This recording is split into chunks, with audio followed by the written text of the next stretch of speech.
তারপরেও ওনার mitral stenosis নামে একটা কন্ডিশন আছে, সেই জন্য চেস্টে ইনফেকশন হওয়াতে ওনার একসাথে হার্ট এবং ফুসফুস দুটোই অ্যাট এ টাইম আক্রান্ত হওয়াতে ওনার খুব রেসপিরেটরি ডিস্ট্রেস হচ্ছিল এবং এখানে আমরা খুব দ্রুত ওনাকে নিয়ে এসেছি।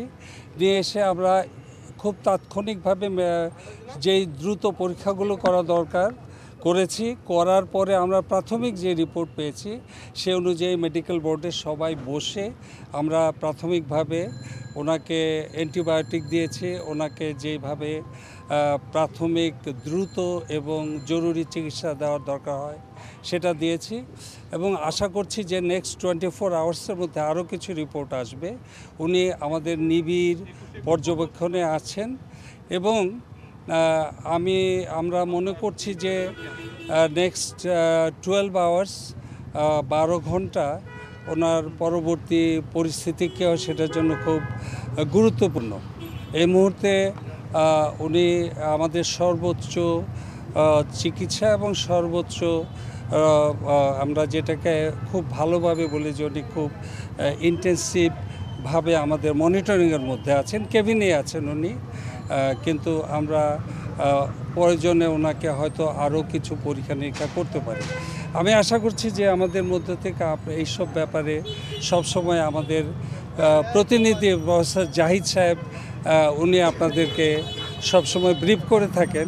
যেহেতু মেডিকেল বোর্ডের পক্ষ থেকে আমি আছি, প্রফেসর শাহাবুদ্দিন তালুকদার আছেন, ম্যাডাম এখানে ওনার আন্ডারে ভর্তি আছে, প্রফেসর জিয়া আছে, প্রফেসর এখানে ডক্টর জাফর আছেন, উনি আমরা এই যে কয়েকজন এখানে দেখতে পাচ্ছেন এবং প্রফেসর ব্রিগেডিয়ার সাইফুল সাহেব আছেন।